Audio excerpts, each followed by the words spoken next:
This lesson is about compounds. In our last lesson, we learned about elements. To review, an element is a pure substance made of only one thing. All elements are made of atoms, and every element has its own type of atom. There are a little over 100 elements, and we find them on the periodic table of elements. Elements are identified by their 1, 2, or 3-letter chemical symbols. We recognize a chemical symbol because the first letter is always capitalized, and the second and third letters are always lowercase. So here's a question. If there are only 100 elements in our world, why do we have thousands of different materials in our world? Well, most things in our world are made of elements that join together to form what are called compounds. A compound is made of 2 or more elements chemically joined together. Here's an example. Hydrogen and oxygen are elements, but when hydrogen atoms and oxygen atoms chemically join, they form a compound called water. You may have heard of water being called H2O. That's because a molecule of water, a compound, is made of 1 atom of oxygen and 2 atoms of hydrogen. The interesting thing is that compounds have properties that are very different from the elements that make them. For example, hydrogen and oxygen are both gases, right? But when they chemically combine, they form the liquid compound water. Make sense so far? Okay, let's do another example. Sodium, chemical symbol Na, is an element that is metal and that will actually burn in water. Chlorine, chemical symbol Cl, is a poison that we put into swimming pools to kill germs. But when dangerous sodium and poisonous chlorine combine chemically, they form a totally safe compound, table salt. That's right, table salt, NaCl, is a compound made of the elements sodium and chlorine. Most of the things in our world are not elements. They are compounds made of 2 or more elements that are chemically combined.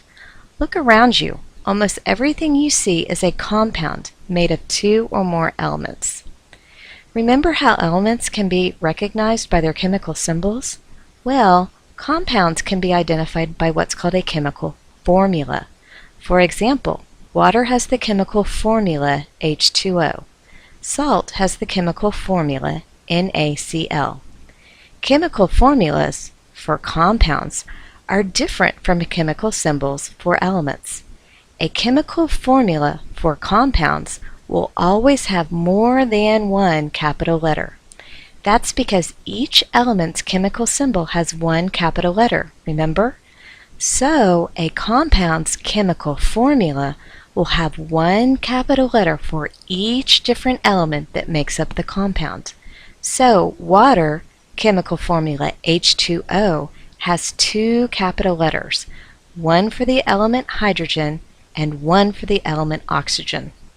Salt, chemical formula NaCl, has 2 capital letters, one for the element sodium and one for the element chlorine. Some compounds have many capital letters. Glucose, which we call sugar, is made of 6 carbon atoms, 12 hydrogen atoms, and 6 oxygen atoms that are chemically combined. The chemical formula for glucose is C6H12O6. It has 3 capital letters, capital C for carbon, capital H for hydrogen, and capital O for oxygen. Make sense? Let's review. A compound is anything made of 2 or more elements that chemically combine. Compounds are not pure. They are made of different elements. Compounds have properties that are very different from the elements that make them. For example, gas hydrogen plus gas oxygen form the liquid compound water. Most things in our world are compounds. Compounds can be identified by their chemical formula. A chemical formula will always have 2 or more capital letters, one capital letter for each element that makes it up. Please pause the video now and add these notes into your notebook. Make sure you understand this. If not, please ask your teacher for help. Good job.